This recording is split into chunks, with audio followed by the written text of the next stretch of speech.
Welcome to a very special edition of the Mark and Mitch Show. For this episode and the next episode, Mitch and I are going to do something a little different. We are going to give you some of our M3 coverage. Mitch and I, a little over a week ago, were down at M3, the great rock festival that happens every year. This was the 10-year anniversary, Mitch. Wow, what a great weekend we had down there.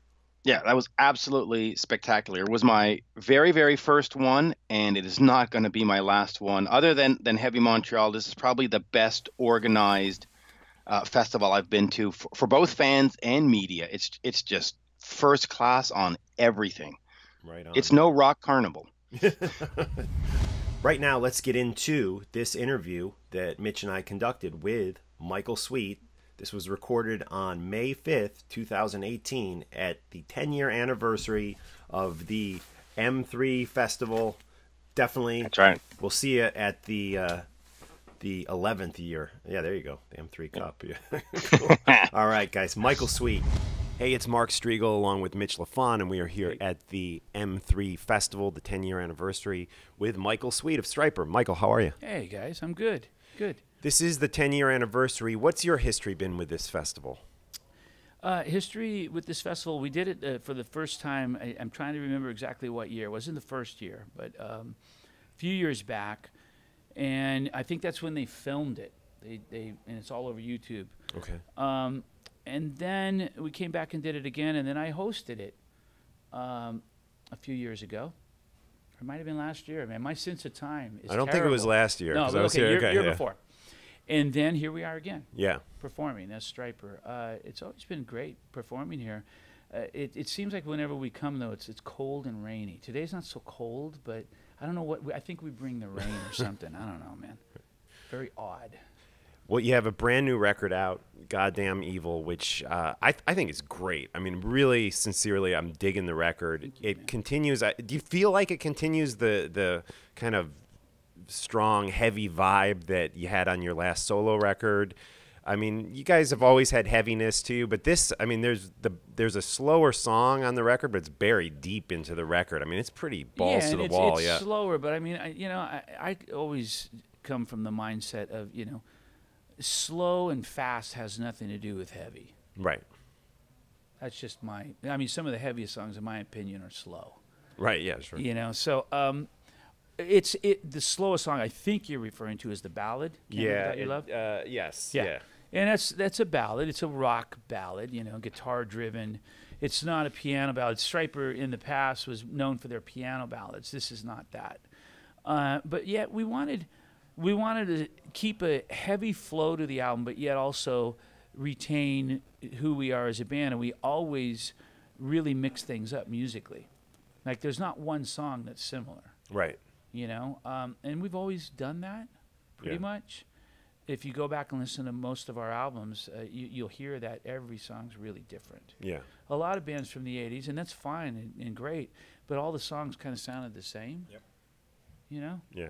Striper was more about being very diverse in terms of song styles, and the reason why you find that is because of the music we grew up on. We grew up on Priest and Maiden.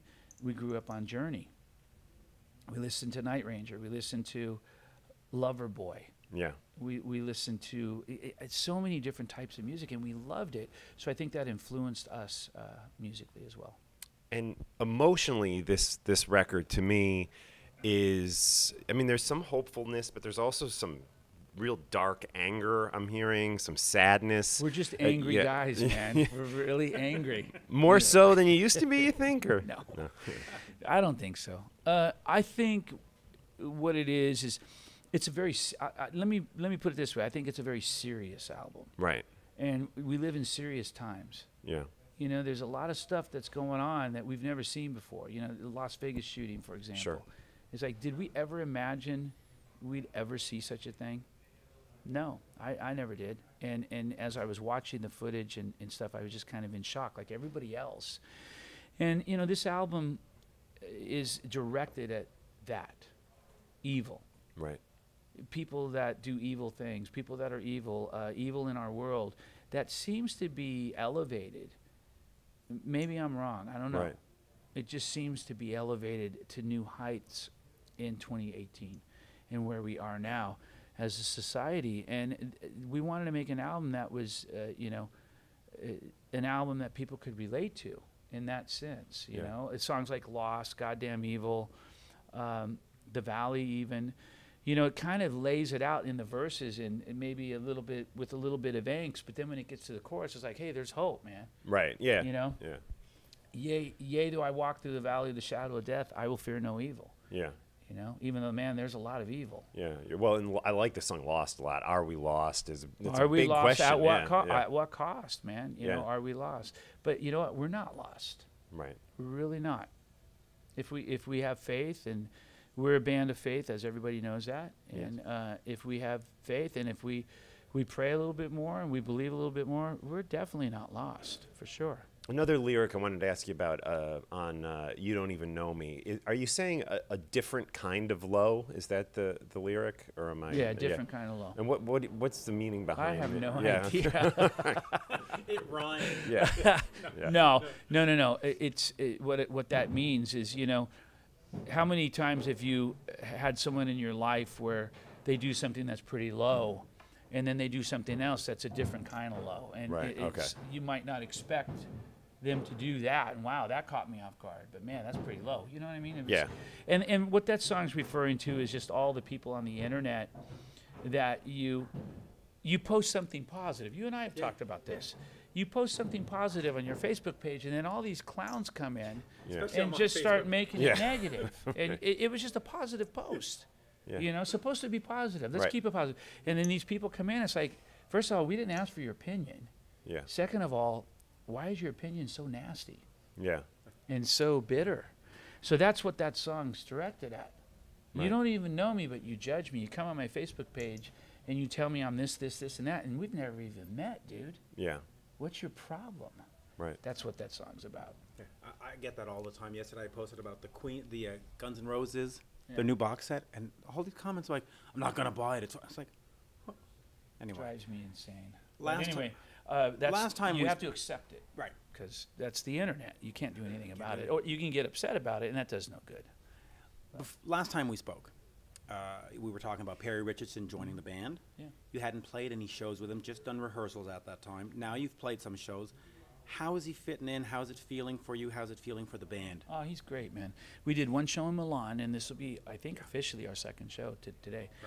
Right. He's a great fit, and for a number of reasons. You know, his personality. Let's start there. He's a really low-key guy, you know, and very even, and that's needed in this band. I mean, because I'm a little intense, you know. I can get intense and stuff. So it's nice to have someone in the band that's very mellow and even.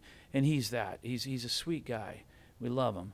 And then he's an incredible bass player, real solid, and really plays well and locks well with Rob. And then he's a great singer, man. Stryper, I think, is kind of known for their harmonies. Oh, yeah. I hope so. And Perry helps our harmonies kind of go to a different level live, because he's got a really strong, great pitch, amazing voice. So it's like having three lead singers up there, because Oz can lead sing, Perry can lead sing. I can't. On a good day, I Right. can't. But you put the three of us together, and it really works. Really great. Last time we spoke as well, before the album came out, you were telling me it's the best album. We even did a top 20 or whatever, best album. Right. Since it's come out, fans have said, you know what? He's right. Talk to me about sort of that being justified and having folks go, you know what? Yeah, and why were you so confident going into it saying, this is our best one? Well, because I just felt it. I there's a certain excitement I get when I listen to the album. And, you know, I don't sit around and listen to Stryper albums. I never do, ever. Like, I can't tell you the last time I listened to To Hell with the Devil or Against the Law or any of those albums. It's been years. But when we make a new album, I'll listen to it for a few months. And as I'm listening to this album, I'm realizing how exciting it is. You know, there's just an energy to it. Something about it that it's hard to put my finger on and say, okay, it's this, and that. But there's just something about it that's special. And I feel it's our best album. I really do. And not only do I feel it, the band feels it. And a number of fans, some fans don't. And those are the fans that, in with all due respect, that kind of live in 1986. Right. You know, they won't let go of To Hell with the Devil. That's always going to be their favorite album. You'll never beat that. Even if you do with every album, you'll never beat that. And It's I ingrained get, in their DNA and at this I, point. and You I know, get it's it. like, yeah. I get it. And you know, a lot of times what's associated with that is the memories that Yeah, go along exactly. with those albums. And I get that even more because I share those same feelings for certain albums. But this album is our best. And, you know, it's not a publicity stunt. It's not me being naive. I think it's our best for a number of reasons. And we're going to try to improve upon it even more with the next album. one. Now, you've recently said that you think Sweet and Lynch has run its course. I think it's a possibility. Does that mean now that you want to focus more on just Stryper, or do you still want to do solo albums and Stryper? How do you sort of see it moving forward? Well, I want to do solo albums. I'll always do solo albums and Stryper as long as we're together. Absolutely, those are my priorities. But I like to do other projects too. I want to do this project with Joel Hoekstra. We've been talking about for like 3 or 4 years. That's going to happen. Sweet and Lynch may happen, but at this point in time, it looks like it may not. Is really what I was saying. George wants to do a concept album where he presents his side, and I'm assuming that's atheism, and you know, no belief in God. And then my side I present, which is a deep faith in God. And I said to George, and I said, well, dude, I'm going to be singing these songs. I got to believe what I'm singing. You know, I can't sing a song if I don't believe it. You know what I mean? And he just kind of looked at me, a little puzzled. And I jokingly said, why don't you sing those songs? You know, I don't think George sings. Yeah, right. And I said, and I'll play guitar, you know, on those songs. You sing and I'll play guitar, and we'll switch it up. And I don't think that'll happen. Right. But the other thing that's a big reason for me to say that is we haven't toured. You know, when you make an album, you got to go tour, man. You got to go and present it live, and we haven't done that. 2 albums now, and it doesn't look like that's going to happen in the near future. So unless we can come to an agreement and say, okay, we're going to tour, then I would say, okay, this will happen. So it's not me just being a jerk or anything. I'm just, you know, we got to go tour, and it's got to be made the right way, or it can't happen. Yeah, from a fan perspective, I agree. It's got to tour. Yeah. Because otherwise, it's just this weird sort of. It's kind of pointless. Pie in the sky and kind listen, of thing. I love George. I really do love George, and he's one of my favorite guitar players, and I love him as a person too, and we're good friends. And maybe there will be another one. We'll see. Thank you. Maybe you can talk to him today at M3. He'll be here. So, Yeah, for sure. thank you, Michael. Okay, guys.